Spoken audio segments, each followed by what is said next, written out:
जय श्री राधे कृष्ण। आप सभी का हमारे YouTube चैनल पे बहुत बहुत स्वागत है। आइए जानते हैं श्रावण का महीना कब से आरंभ हो रहा है, कब इसकी समाप्ति होगी और श्रावण के महीने में कितने सोमवार के व्रत किए जाएंगे।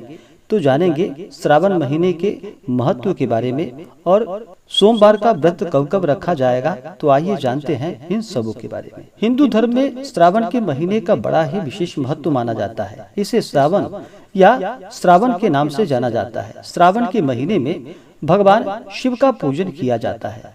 भगवान शिव के भक्त श्रावण के महीने में भगवान शिव की आराधना करते हैं। भगवान शिव, भगवान भोलेनाथ, देवों के देव महादेव एक ऐसे देव हैं जो कि अपने भक्तों के ऊपर थोड़े से जल से ही प्रसन्न हो जाते हैं और अपना कृपा प्रदान करते हैं। श्रावण के महीने में दूर दूर तक जाकर के भगवान शिव के मंदिर में भक्तजन हरिद्वार, गंगोत्री, वैद्यनाथ धाम आदि जाकर के दूर दूर तक जाकर के भगवान शिव को कांवर में जल भरकर कांधे पे रख करके और पैदल यात्रा करते हुए भगवान शिव पे जाकर के जलाभिषेक करते हैं, जिससे भगवान शिव जी अपने भक्तों के ऊपर प्रसन्न हो करके अपना कृपा प्रदान करते हैं। भगवान भोलेनाथ अपने भक्तों की सभी इच्छाओं को पूर्ण करने वाले हैं। पौराणिक मान्यताओं के अनुसार कहा जाता है, जब देवताओं और असुरों के बीच समुद्र मंथन हो रहा था, तब उस मंथन से 14 रत्न निकले थे। उन 14 रत्नों में से एक हलाहल विष भी था, जिससे सृष्टि नष्ट होने का भय था। तब सृष्टि की रक्षा के लिए भगवान शिव ने उस विष का पान कर लिया था और अपने गले से नीचे नहीं उतरने दिया।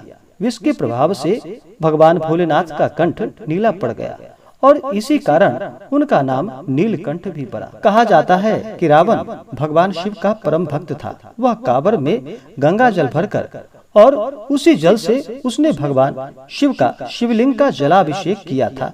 इससे भगवान शिव जी को विष से मुक्ति प्राप्ति हुई थी और इसी कारण से श्रावण के महीने में भगवान शिव को जल अर्पित करना यह बड़ा ही पुण्य फलदायक माना गया है। और श्रावण महीने के देवता भगवान शिव जी होते हैं। जब चातुर्य मास के दौरान श्रावण का महीना आता है, देवशयनी एकादशी के दिन से ही चातुर्य मास का आरंभ हो जाता है और चातुर्य मास में 4 महीनों के लिए भगवान विष्णु जो कि योग निद्रा में चले जाते हैं और अपना कार्यभार भगवान शिव के ऊपर सौंप के जाते हैं। तो इसी कारण से चातुर्य मास में भगवान शिव के पूजन का विशेष महत्व माना गया है और श्रावण का महीना तो भगवान शिव को अति प्रिय है। और श्रावण के महीने भी सोमवार का दिन भगवान शिव को वैसे ही अति प्रिय होता है। श्रावण के महीने में भक्तजन श्रावण सोमवार का प्रति सोमवार का भी व्रत रखते हैं और जो 16 सोमवार का व्रत रखना चाहते हैं वो भी श्रावण के महीने से ही व्रत को आरंभ करते हैं। श्रावण के महीने में इस महीने में चाहिए कि व्रती को जो भी श्रावण का सोमवार का केवल व्रत करते हो या महीने भर का श्रावण मास का व्रत करते हो, उन्हें पूर्ण ब्रह्मचर्य का पालन करते हुए संयम धारण करते हुए तामसिक वस्तुओं का त्याग कर देना चाहिए। और इस महीने यानी कि श्रावण के महीने में भगवान शिव का पूजन अर्चन करना चाहिए। इससे भगवान शिव जी अति प्रसन्न होते हैं और अपने भक्तों को मनोवांछित फलों को प्रदान करते हैं।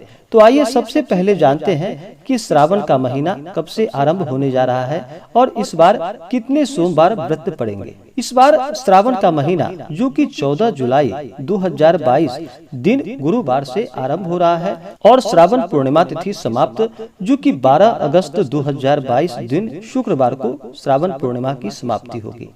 इस बार श्रावण सोमवार का व्रत जो कि 4 व्रत पड़ रहा है। एक तो 18 जुलाई 2022 को पहला सोमवार का व्रत किया जाएगा।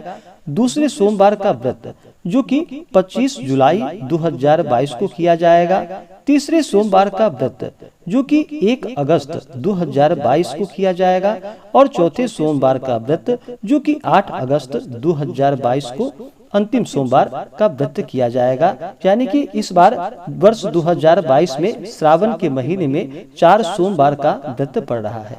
तो विशेष करके जो भी श्रावण सोमवार का व्रत रखते हैं और सोमवार के दिन भगवान शिव का जलाभिषेक करते हैं, वो इस दिन इन कार्यों को करेंगे। भगवान भोलेनाथ को श्रावण का महीना अति प्रिय है और श्रावण के महीने में भगवान शिव का विशेषकर जल से अभिषेक करना चाहिए और अवश्य ही उन्हें बिल्व पत्र अर्पित करनी चाहिए। इससे भगवान शिव जी अति प्रसन्न होते हैं।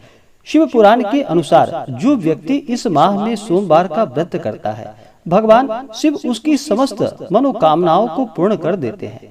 श्रावण के महीने में लाखों श्रद्धालु ज्योतिर्लिंग के दर्शन के लिए हरिद्वार, काशी, उज्जैन, नासिक समेत भारत में कई धार्मिक स्थलों पर जाते हैं और भगवान शिव का अभिषेक करते हैं और उनके दर्शनों का लाभ उठाते हैं।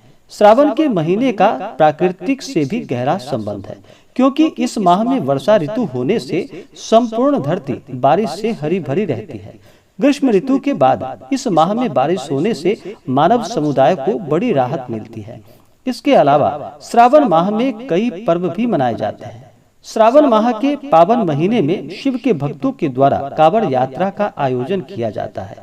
इस दौरान लाखों श्रद्धालु, लाखों शिव भक्त देवभूमि उत्तराखंड में स्थित शिव नगरी हरिद्वार और गंगोत्री धाम और वैद्यनाथ धाम आदि की यात्रा करते हैं। श्रावण के इस पवित्र महीने में भक्तों के द्वारा 3 प्रकार के व्रत रखे जाते हैं। सावन सोमवार व्रत। श्रावण मास में सोमवार के दिन जो व्रत रखा जाता है उसे सावन सोमवार व्रत कहा जाता है। सोमवार का दिन भी भगवान शिव समर्पित होता है और यह दिन भगवान शिव को अति प्रिय होता है। 16 सोमवार व्रत। सावन को पवित्र माना जाता है, इसलिए 16 सोमवार के व्रत प्रारंभ करने के लिए यह बहुत ही शुभ समय माना जाता है। प्रदोष व्रत।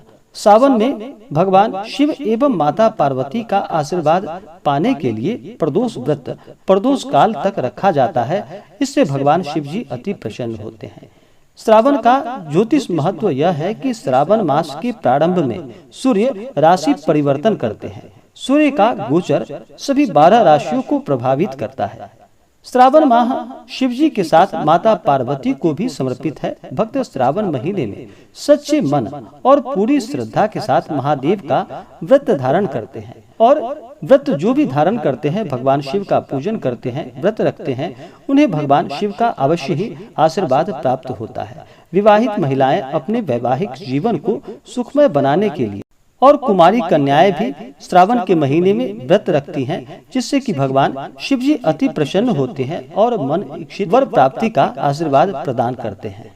श्रावण के महीने में भगवान शिव जी को प्रसन्न करने के लिए विशेष प्रकार से भगवान शिव का जल से अभिषेक करना चाहिए। जहाँ तक हो सके भगवान शिव का गंगा जल से, दूध से, दही से, घी से, शहद से और शक्कर से भगवान शिव का अभिषेक करना चाहिए। पंचामृत से अभिषेक करना चाहिए।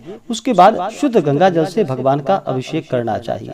भगवान शिव को वस्त्र, जो कि सफेद वस्त्र अति प्रिय है, तो उन्हें सफेद वस्त्र प्रदान करना चाहिए।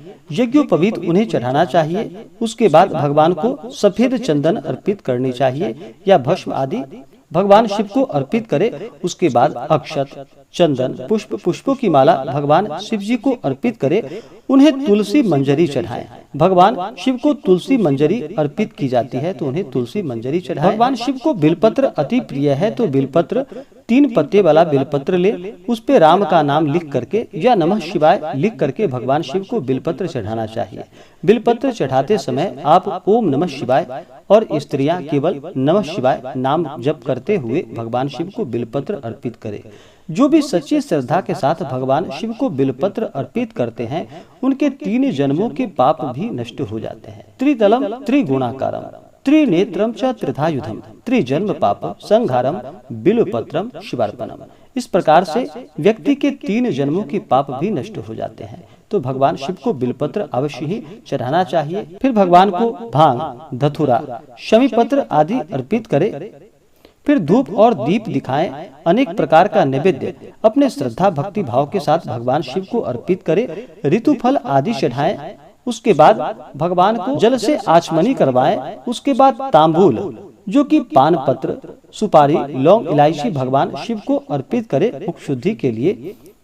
उसके बाद फिर द्रव्य और दक्षिणा चढ़ाएं। जो भी सोमवार का व्रत करते हैं वो सोमवार व्रत का कथा श्रवण करे, भगवान शिव जी के स्तोत्रों का पाठ करे और फिर भगवान शिव की आरती करे। इससे भगवान भोलेनाथ अति प्रसन्न होते हैं और अपना कृपा प्रदान करते हैं। इसी प्रकार से श्रावण के महीने में भगवान शिव का पूजन करना चाहिए। इससे भगवान भोलेनाथ अति प्रसन्न होते हैं और अंत में फिर भगवान शिव से क्षमा याचना करनी चाहिए। श्रावण के महीने में जो भी व्रत रखते हैं, व्रत के दौरान किसी के ऊपर क्रोध नहीं करनी चाहिए, अपने मन में किसी के प्रति ईर्ष्या या द्वेष का भाव नहीं लाना चाहिए, ब्रह्मचर्य का पालन करना चाहिए, अपने से बड़ों का सदा ही आदर और सम्मान करना चाहिए, महिलाओं का सदा ही सम्मान करना चाहिए, महिलाओं का बिल्कुल भी अपमान नहीं करना चाहिए। जहाँ पर भी महिलाओं का अपमान होता है वहाँ से माता स्त्री लक्ष्मी रुष्ट होकर चली जाती है। तो महिलाओं का बिल्कुल भी अपमान नहीं करना चाहिए, धर्म का आचरण करते हुए रहना चाहिए, जहाँ तक हो सके दान पुण्यों का कार्य करना चाहिए और भगवान शिव के नामों का जप करना चाहिए। नमः शिवाय, ओम नमः शिवाय आदि मंत्रों का अवश्य ही जप करना चाहिए। इससे भगवान भोलेनाथ अति प्रसन्न होते हैं और अपना कृपा प्रदान करते हैं। तो आशा करता हूँ कि यह जानकारी आपको अच्छा लगा हो। ऐसे ही ज्ञानवर्धक जानकारियाँ प्राप्त करने के लिए हमारे इस चैनल पे अगर आप नए हैं तो चैनल को लाल बटन दबा करके सब्सक्राइब करें, साथ में बेल आइकन घंटी दबाएं ताकि मेरी वीडियो का नोटिफिकेशन आपको समय से मिलता रहे। वीडियो को लाइक करें, शेयर करें, सुखी रहें और स्वस्थ रहें। जय श्री राधे कृष्ण। धन्यवाद।